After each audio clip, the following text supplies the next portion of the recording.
Litosfer. Sebagaimana yang kita ketahui bahwa tanah memiliki lapisan yang berbeda-beda dengan karakteristik masing-masing. Contohnya, tanah humus yang berada di lapisan paling atas dan digunakan untuk bercocok tanam. Kemudian pada bagian tengah terdapat tanah dengan struktur tanah yang lebih keras. Dan pada bagian akhir terdapat lapisan bebatuan yang sulit ditembus oleh air. Dalam hal ini dapat kita simpulkan bahwa sebenarnya bumi ini terdiri dari lapisan-lapisan yang dimana kita sebut sebagai lapisan litosfer. Lapisan litosfer ini terdiri dari unsur-unsur yang berbeda dan karakteristik setiap lapisan unsur ini berbeda, di mana setiap unsur dapat mempengaruhi terhadap kehidupan manusia di atasnya. Lalu, apakah kata pertama yang terbersit dalam pikiran kita ketika kita melihat gambar ini? Ya, gambar ini adalah bumi, di mana bumi ini adalah salah satu dan satu-satunya planet di alam semesta ini yang dapat ditinggali oleh manusia, di mana bumi ini memiliki kandungan oksigen dan air yang dibutuhkan oleh manusia sehingga dapat menunjang kebutuhan manusia untuk hidup di dalamnya. Setelah melihat gambar bumi utuh, kemudian apa yang ada di benak kita mengenai gambar selanjutnya? Di sini kita lihat bahwa terdapat bumi yang mana bumi ini memperlihatkan bagian-bagian atau struktur-struktur yang memiliki warna berbeda-beda. Nah, apakah dari sini sudah terlihat materi apa yang akan kita pelajari? Atau apa sih litosfer itu? Sebelum membahas lebih jauh, alangkah baiknya kita lihat dulu pembahasan apa saja yang akan kita bahas di pertemuan ini. Yang pertama, ada karakteristik lapisan bumi. Yang kedua, ada proses tektonisme dan pengaruhnya. Yang ketiga, proses vulkanisme dan pengaruhnya. Dan yang keempat, proses seisme dan pengaruhnya. Tektonisme, vulkanisme, dan seisme adalah bagian-bagian dari dinamika litosfer yang disebabkan karena adanya pergerakan-pergerakan di dalam permukaan bumi dan pengaruhnya terhadap kehidupan manusia. Karakteristik lapisan bumi. Lapisan bumi atau yang sering kita dengar dengan litosfer atau juga disebut sebagai kulit bumi berasal dari dua kata, yakni litos yang artinya batu dan spaira yang artinya bulatan.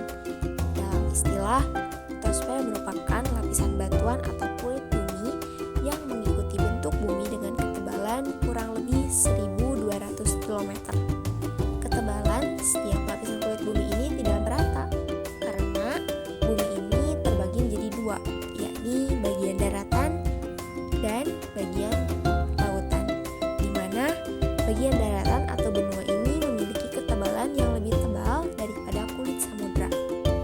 Nah, bumi ini tersusun atas beberapa lapisan, di mana kata litosfer atau lapisan bumi sudah menunjukkan bahwa bumi ini tidak hanya terdiri dari satu lapisan saja, melainkan terdiri dari beberapa lapisan yang menyusun bumi dengan karakteristik dan unsur-unsur yang terkandung di dalamnya. Setiap lapisan memiliki ciri khas, di mana ciri khas ini yang akan memberikan pengaruh terhadap kehidupan manusia di atasnya. Oleh karena itu, bisa kita lihat bahwa setiap bentuk di permukaan bumi ini berbeda-beda.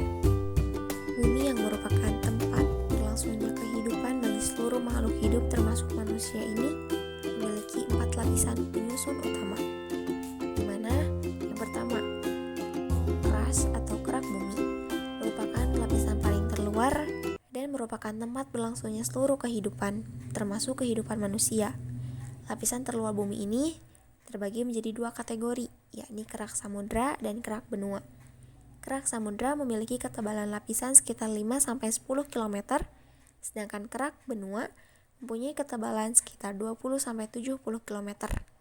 Adapun suhu bagian lapisan kerak bumi ini mencapai 1050 derajat Celcius.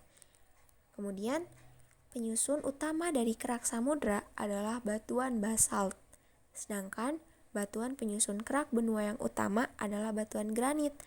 Nah, di mana batuan ini tidak sepadat batuan basalt. Kemudian yang kedua ada mantel. Mantel ini merupakan lapisan bumi yang berada di tengah-tengah antara kerak bumi dan inti bumi. Mantel bumi merupakan bagian terbesar dari lapisan bumi, yang mana ketebalannya ini mencapai 2.900 km dan suhunya mencapai 3.700 derajat Celcius. Kemudian yang ketiga ada inti bumi bagian luar atau outer core. Nah, secara umum inti bumi ini terbagi menjadi dua, yaitu inti bumi luar dan inti bumi dalam. Inti bumi bagian luar terdiri dari material besi dan nikel yang berada di kedalaman sekitar 2.800 sampai 5.100 km, serta suhunya mencapai 3.700 derajat Celcius. Dan yang terakhir adalah inti bagian dalam atau inner core, di mana inner core ini memiliki bentuk seperti bola metal dengan radius mencapai 1.220 km atau sekitar 3/4 ukuran bulan. Ketika berbicara mengenai lapisan kulit bumi, pastinya tidak akan terlepas dari yang namanya batuan. Nah, lapisan kulit ini tersusun dari 3 jenis batuan yang berbeda. Yang pertama ada batuan bekuan, di mana batuan ini terbentuk dari bahan cair atau magma cair dari dalam perut bumi yang kemudian membeku karena proses pembekuan magma baik di dalam gunung api ataupun di luar gunung api pasca erupsi. Nah, contoh dari batuan bekuan ini seperti granit, gabbro, batuan apung, obsidian, basalt, dan andesit. Kemudian yang kedua ada batuan sedimen.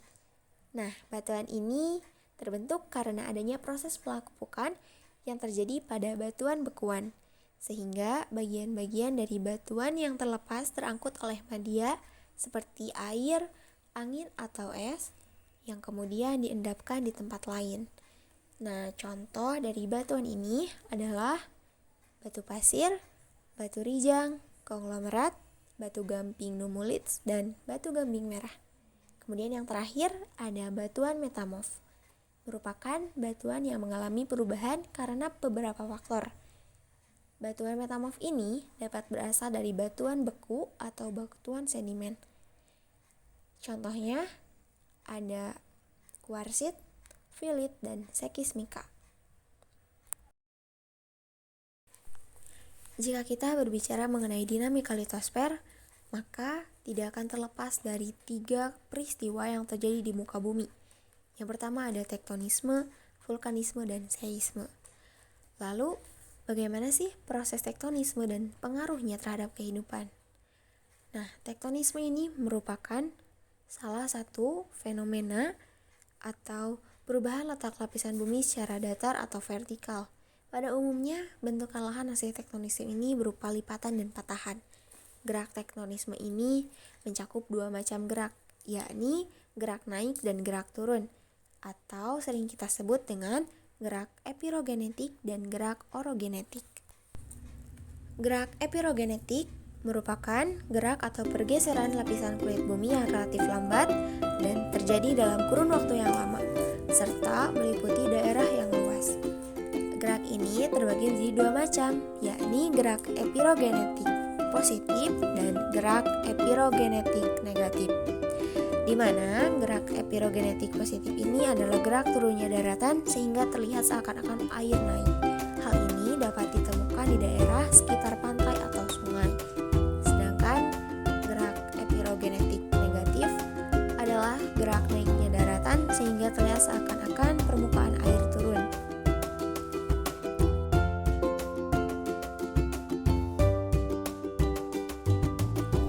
Selanjutnya, proses vulkanisme dan pengaruhnya terhadap kehidupan. Apa sih vulkanisme itu? Vulkanisme merupakan suatu fenomena di mana meletusnya batuan cair yang bersifat panas atau yang sering kita sebut sebagai magma ke permukaan bumi, di mana lava, piroklastik, dan gas vulkanik meletus melalui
Berkaitan dengan vulkanisme atau gunung api, terdapat beberapa tipe gunung api di dunia.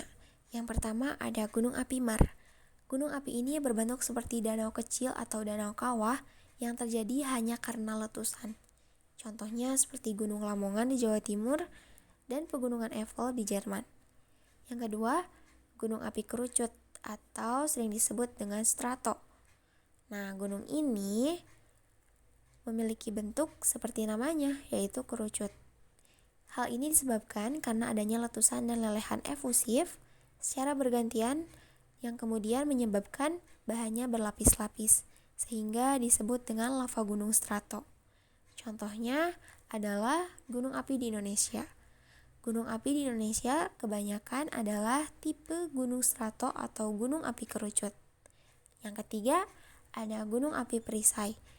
Berbentuk seperti perisai yang terjadi karena lelehan maupun cairan yang keluar membentuk lereng yang sangat landai. Kemudian yang terakhir ada proses seisme dan pengaruhnya terhadap kehidupan. Ketika kita berbicara mengenai seisme, ingatan kita langsung tertuju pada proses gempa bumi yang hari ini banyak terjadi di beberapa daerah di Indonesia. Lalu, apa sih gempa bumi itu dan apa penyebab dari gempa bumi ini? Seisme atau gempa bumi merupakan gerakan pada permukaan bumi yang disebabkan oleh kekuatan-kekuatan yang berasal dari dalam bumi. Pusat gempa di dalam bumi dinamakan dengan hiposentrum, sedangkan epicentrum merupakan pusat gempa di atas hiposentrum. Nah, di Indonesia sendiri, epicentrum ini lebih banyak terjadi di bawah permukaan bawah laut, sehingga potensi kerusakan di darat lebih kecil. Apakah kalian tahu, ternyata gempa bumi itu bukan hanya satu macam saja loh, melainkan ada beberapa macam gempa yang dikategorikan berdasarkan penyebabnya. Berdasarkan penyebabnya, gempa bumi dibedakan menjadi 3 macam. Yang pertama ada gempa reruntuhan atau gempa guguran. Nah, gempa ini terjadi karena gugurnya atau runtuhnya tanah atau tebing. Nah, daerah yang umumnya mengalami gempa guguran ini adalah daerah tambang yang berbentuk terowongan, pegunungan kapur, ataupun lubang. Bahaya yang ditimbulkan karena gempa reruntuhan ini bersifat kecil. Umumnya, gempa reruntuhan ini dalam skala kecil dan pada wilayah lokal. Kemudian yang kedua ada gempa vulkanik. Merupakan gempa yang terjadi karena adanya letusan gunung api. Ketika gunung api akan meletus, timbul tekanan gas dari dalam sumbat kawah. Nah, tekanan ini yang menyebabkan terjadinya getaran yang dinamakan gempa. Jenis gempa ini banyak terjadi di daerah sekitar gunung api yang meletus. Bahaya yang ditimbulkan gempa vulkanik lebih besar dibandingkan dengan gempa reruntuhan. Kemudian yang ketiga ada gempa tektonik. Gempa ini merupakan gempa yang terjadi karena adanya pergerakan lempeng tektonik dan akibat dari adanya gerak orogenesis. Daerah yang sering kali mengalami gempa ini adalah daerah pegunungan lipatan muda atau sirkum Mediterania dan sirkum Pasifik. Bahaya yang ditimbulkan dari gempa ini sangat besar karena lapisan bumi dapat mengalami lipatan, retakan, patahan, atau pergeseran. Nah, gempa tektonik ini biasanya terjadi di daerah-daerah yang masih labil. Contohnya, rangkaian sirkum Mediterania, yakni Balkan, Iran, India, dan Indonesia. Yang kedua, rangkaian sirkum Pasifik seperti Jepang, Filipina, Chile, dan Amerika Tengah. Selesai sudah pembahasan kita di materi dinamika litosfer dan pengaruhnya terhadap kehidupan manusia. Dalam hal ini, dapat kita simpulkan bahwa litosfer atau lapisan bumi ini memiliki karakteristik dan ciri khas masing-masing dengan unsur penyusun yang berbeda, di mana dinamika litosfer memberikan dampak pengaruh berupa 3 proses yang terjadi dalam proses pembentukan permukaan bumi. Yang pertama ada proses vulkanisme, tektonisme, dan seisme. Ketiga proses tersebut memberikan dampak yang berbeda-beda terhadap pembentukan permukaan bumi, baik itu pembentukan dari dalam bumi ataupun dari luar bumi, yang menyebabkan bumi kita ini memiliki relief dan landscape yang berbeda-beda sehingga menimbulkan suatu keindahan bagi manusia.